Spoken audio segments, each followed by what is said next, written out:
Je suis Kossi Balao, le président du réseau des journalistes scientifiques d'Afrique francophone. Très bien, vous êtes donc ici à Dakar dans le cadre de la conférence mondiale des journalistes scientifiques. Alors, quel est l'objectif de cet événement?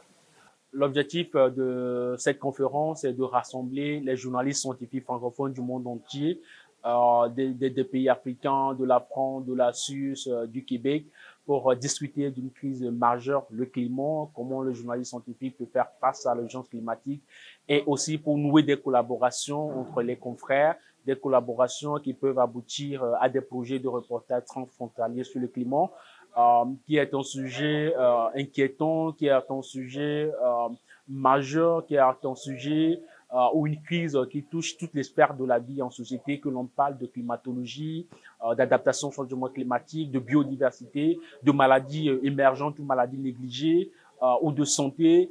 Tous ces sujets-là, finalement, sont impactés ou se retrouvent au cœur, en fait, du changement climatique.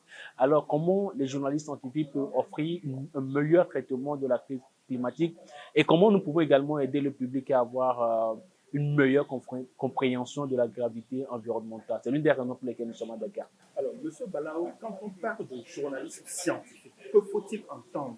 Il faut d'abord entendre que le journaliste scientifique n'est pas un scientifique. Le journaliste scientifique est avant tout un journaliste, à la seule différence que c'est un journaliste qui s'intéresse aux questions scientifiques. C'est un journaliste spécialisé en santé, spécialisé en environnement, spécialisé en agriculture, spécialisé peut-être dans les couvertures de la technologie, un journaliste qui ne s'intéresse qu'à l'actualité climatique. Vous ne demandez pas à un journaliste spécialisé en économie d'être un chef d'entreprise ou à un journaliste sportif d'être un meilleur footballeur ou d'être Usain Bolt avant d'être un journaliste sportif. Alors, le journaliste scientifique aussi n'est pas scientifique, c'est juste un journaliste qui ne couvre et qui ne traite que les questions climatiques. Il y a monsieur Lapointe qui a donné une autre meilleure définition. Il dit que le journaliste scientifique, c'est celui qui observe le scientifique avec l'œil et les yeux du public. Raconter ce qui se passe dans le laboratoire, raconter en fait les découvertes scientifiques, essayer d'expliquer en fait le monde, la vie qui nous entoure, parce que c'est ça la science en fait. La science nous permet de comprendre le monde et de comprendre la vie. Donc le journalisme scientifique, quand tu te présentes à quelqu'un comme un journaliste scientifique, les gens ont tendance à croire que c'est un savant, c'est une personne extraterrestre, que la science est compliquée, ça renvoie tout de suite à la notion de maths, de physique, que c'est compliqué, alors que la science peut être accessible. La science, elle est fascinante. La science nous permet de comprendre le cerveau, mais comment fonctionne le cerveau. Alors le journaliste scientifique explique le monde, il raconte la science. Donc c'est juste le journaliste scientifique, un journaliste scientifique, c'est aimer raconter la science, raconter les découvertes scientifiques, raconter ce qu'il fait dans les laboratoires et discuter avec les chercheurs plutôt qu'avec des footballeurs ou avec des hommes politiques. Un journaliste scientifique, pour être mieux outillé, de quoi a-t-il besoin? Pour qu'un journaliste scientifique soit mieux outillé, il faut d'abord qu'il soit formé. Il y a une question de formation.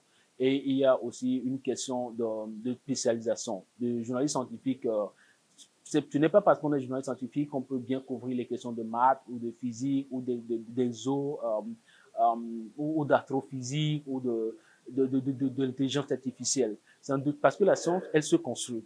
Pour être un bon journaliste scientifique, il faut, dans un domaine, il faut savoir ce qui se passe en amont. Lorsque vous vous mettez à écrire, par exemple, sur le changement climatique, quel est l'état des connaissances sur le changement climatique? Quel est aujourd'hui le consensus scientifique sur le changement climatique? Quel est aujourd'hui, que disent en fait les scientifiques sur le sujet? Lorsque le journaliste généraliste veut couvrir la politique, il tend le micro aux politiciens et il se retrouve vers l'opposant pour demander qu'est-ce que toi tu penses en fait de ce que ce n'est pas ça. Un journaliste scientifique, c'est que dit on est tous d'accord qu'il y a un consensus scientifique, mais le consensus scientifique peut être refuté 5, 10 ans, 100 ans, 200 ans plus tard, parce que la science, elle se construit. Elle ne se fait pas d'opinion. Donc, le journaliste scientifique doit comprendre que la science, elle est comme ça et que, en tant que journaliste scientifique, on est appelé à couvrir ou à communiquer l'incertitude. Je ne sais pas, on ne sait pas encore.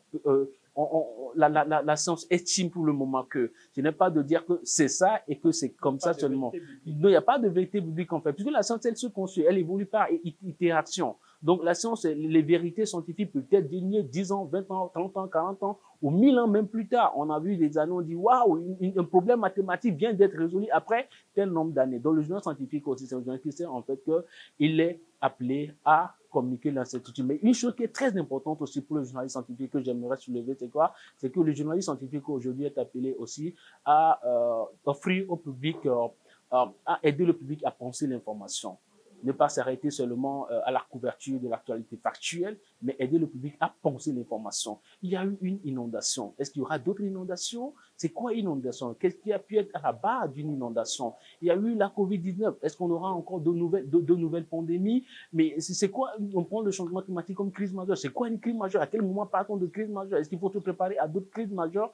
Aider le public à anticiper et penser l'information parce qu'aujourd'hui, il y a tellement de désinformation et c'est le rôle, en fait, du journaliste scientifique à aller au-delà et expliquer le pourquoi, le comment, en identifiant les bonnes personnes, les bons experts qui sont doués. Si vous écrivez, par exemple, sur le COVID-19 ou sur un paysan qui me dit, par exemple, pourquoi il pleut de moins en moins, je ne vais pas tendre le micro à un vaccinologue.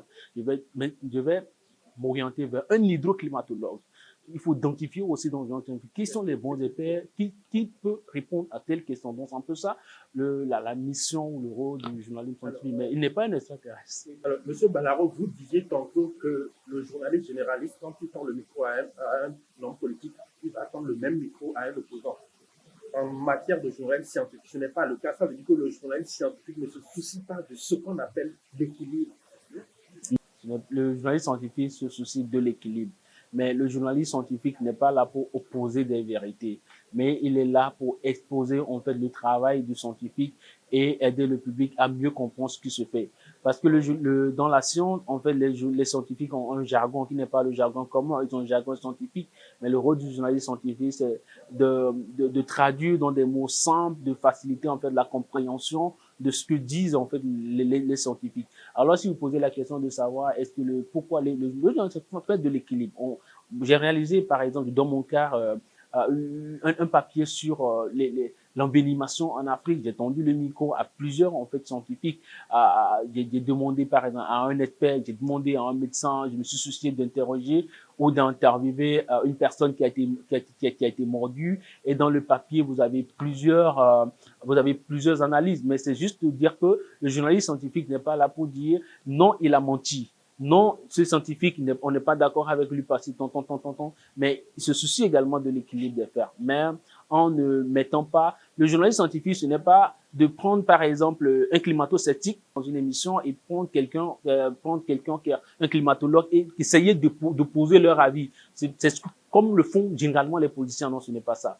Mais le journaliste scientifique, il a, comme je vous l'expliquais tantôt, un état de connaissance sur des sujets qui le permet d'informer de manière vraiment équilibrée. Dernière question, M. Balaou. Est-ce qu'il y a des questions qui sont négligées par le journalisme scientifique? Parce que, tel que vous l'avez expliqué, c'est vaste. Il y a la santé, il y a l'environnement, il y a la question peut-être de l'exploration spatiale, je ne sais pas, la recherche minière et tout ça. Est-ce qu'il y a des questions qui ne sont pas assez prises en compte par le journalisme scientifique? Je ne saurais dire oui. Et je ne saurais dire non plus qu'il y a des questions qui sont négligées par des journalistes scientifiques parce que notre mission, en fait, nous informons un public. Il y a ce qu'on appelle l'information de proximité.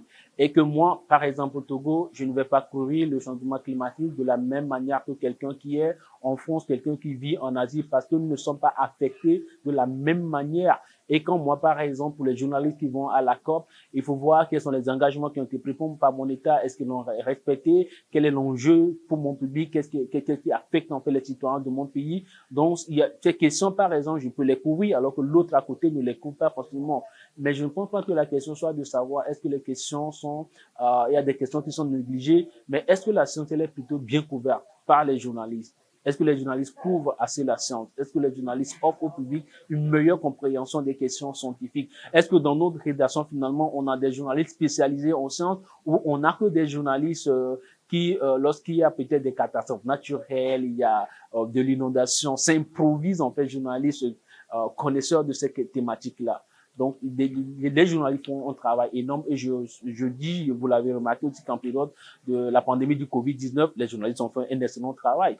Et le journalisme scientifique ou le journalisme de qualité a permis de sauver des vies. Est-ce que finalement le journalisme scientifique permet aussi de sauver des vies, d'apporter de la bonne information aux gens? Oui, le journalisme scientifique permet aux citoyens de mieux comprendre le monde qui les entoure. Alors, aussi l'homme Balao, Africa TV vous remercie. C'est moi qui vous remercie.